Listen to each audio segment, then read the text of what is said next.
자, 오늘은 이제 상담받으러 오신 환자분들이 가장 궁금한 것 중에 하나가 투명 교정이라는 장치를 이 병원에 할 수 있느냐, 그리고 투명 교정 장치를 하는 것은 어떤 효과가 있으며 또 투명 교정 장치를 할 때 장점과 단점이 있느냐, 그리고 뭐 장점만 많이 그렇게 알고 오시는 분들이 많이 있어요. 물론 투명 교정 장치는 굉장히 좋은 장점도 있고요, 치명적인 단점도 있는 게 사실인데요, 대부분 장점만 많이 부각하거나 또 혹은 단점만 많이 부각해서 장치를 아예 안 하는 그런 병원들이 있다라는 것입니다. 그래서 이 투명 교정 장치의 장점과 단점을 잘 안 상태에서 적용할 수 있는 케이스들이 많이 있거든요. 그래서 그런 부분들을 오늘 말씀드리려고 하는데요.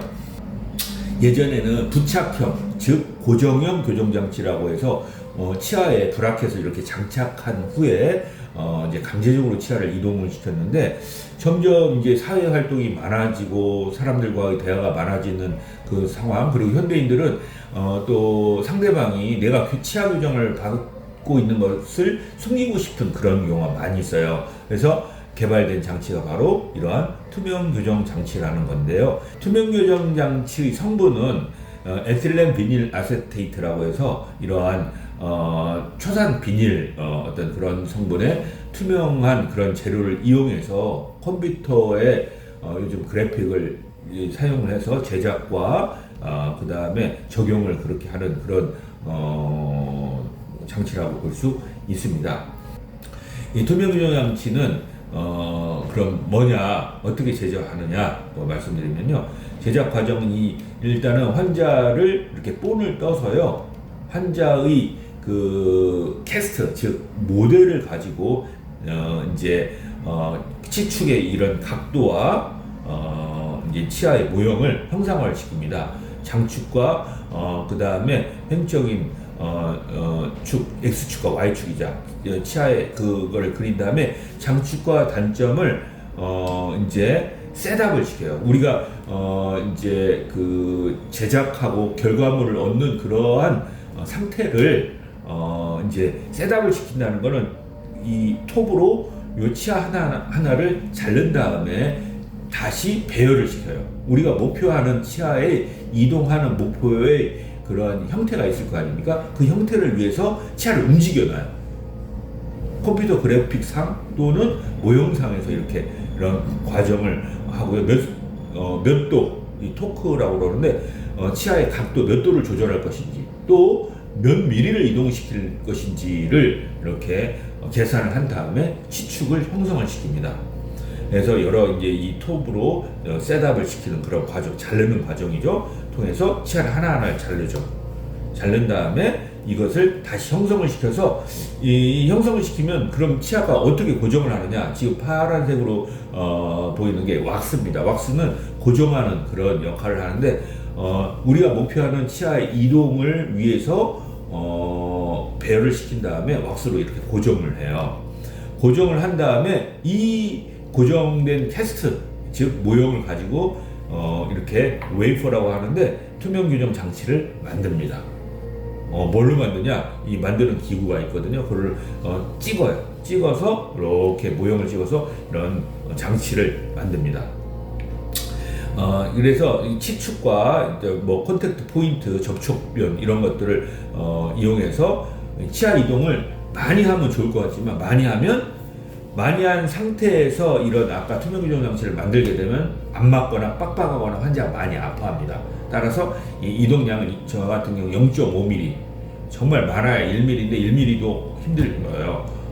교과서에는 2mm까지 돼 있지만 0.5mm나 1mm 이내로 형성을 시켜서 자주 환자가 단계별로 있거든요. 이게 투명 교정 장치가 1단계와 2단계와 3단계가 있는데 이 단계별로 제작을 한 다음에 그걸 가지고 환자한테 시정하고 적용을 시킵니다.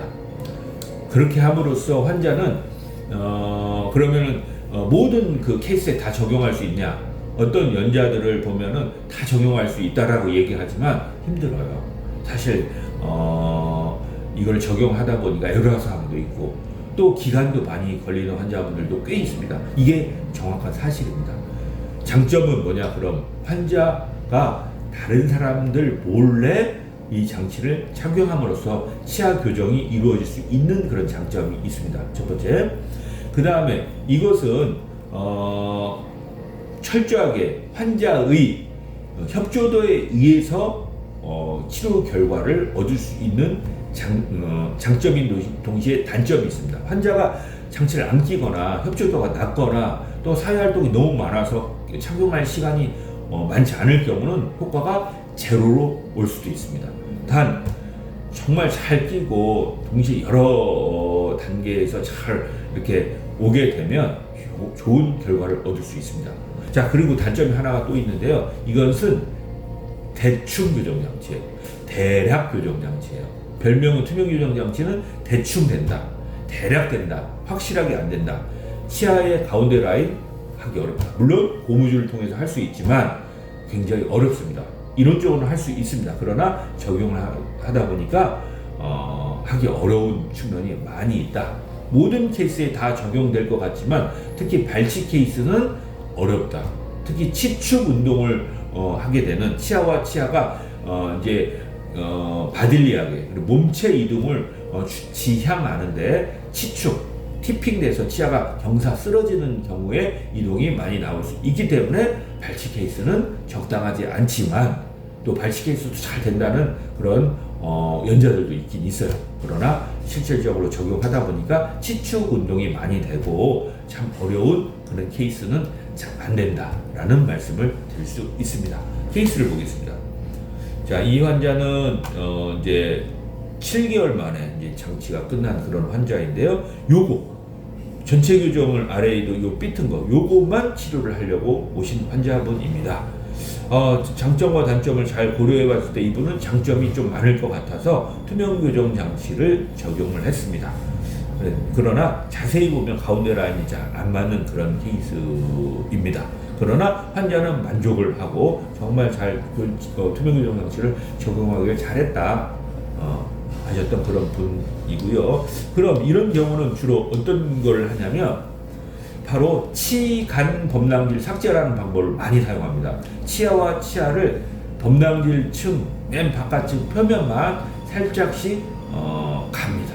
갈아서 그 공간 스페이스를 얻은 다음에 투명 교정 장치를 적용을 하면 더 많이 장치가 잘 적용되고 더 좋은 결과를 얻을 수 있다. 그럼 치아를 갈면 문제가 없냐? 문제가 있을 수도 있습니다. 그러나 문제가 없는 그런 것을 위하여 몇 미리를 삭제할지 어느 부위를 삭제할지는 잘 기공사와 이렇게 협업을 통해서 어느 정도를 삭제를 할지 결정한 다음에 치아를 갈아서 시작을 한다고 볼 수 있습니다. 다음 케이스 보시면요. 요 사진만 보시면 치아가 삐뚤죠? 요것만 원했어요. 그래서 제가 말씀드린 것이 대충 돼요. 대략 돼요. 환자들은 그거를 원하는 경우도 많이 있습니다. 자, 치료 후의 사진입니다. 그러나 정확하게는 치아 삐튼 거는 많이 해소됐지만 환자는 만족을 했습니다. 그러나 교정 선생님 입장에서는 윗니와 아랫니가 더 많이 물렸으면 좋겠지만 이런 것들은 잘 안 된다 라고 볼 수 있습니다. 물론 더 많이 삭제를 했으면 더 잘 됐겠죠. 요 케이스만 보시면 치아가 삐뚤죠. 삐튼 게 교정 후에 이렇게 반듯하게 펴진 그런 모습을 볼 수 있습니다. 그러나 앞니가 윗니가 아랫니가 많이 덮지 못했죠. 이런 피계 교합이라고 하는 피계 교합이 잘 형성이 안 됩니다. 그러나 치아를 더 많이 삭제해서 윗니와 아랫니 안으로 넣게 되면 피계 교합이 형성이 되겠죠. 오늘은 이렇게 세 가지 케이스를 보여드릴 텐데요. 투명 교정 장치의 결론을 말씀드립니다. 투명 교정 장치는 모든 케이스에 다 적용될 수는 없습니다. 적용된다면 치료 기간이 길거나 환자의 협조도가 정말 많이 필요하거나 또 한계에 있는 치료이기 때문에 어느 케이스가 적용될 것인지 또 어느 케이스는 적용이 안 될 것인지에 대해서는 잘 진단할 때 교정 선생님과 상의 후에 결정을 하셔야 된다. 자, 단점입니다. 환자가 주기적으로 내원하시고 협조도가 정말 필요한 그런 장치의 군에 속하고 대충 되고 대략 되지만 환자는 잘 모른다. 그러나 교정 선생님 입장에서는 잘 안 되는 모습도 볼 수 있다 라는 말씀을 드릴 수 있습니다. 어떤 케이스가 우리 지금 시청자분들의 케이스인지는 그 케이스마다 선생님과 상의한 후에 투명 교정 장치가 좋을지 고정식 교정 장치가 좋을지에 대해서는 상의 후에 좋은 결정으로 치료 결과에 좋은 영향을 미칠 수 있도록 하셨으면 좋겠습니다. 오늘 투명 교정 장치에 대해서 말씀드렸습니다. 감사합니다.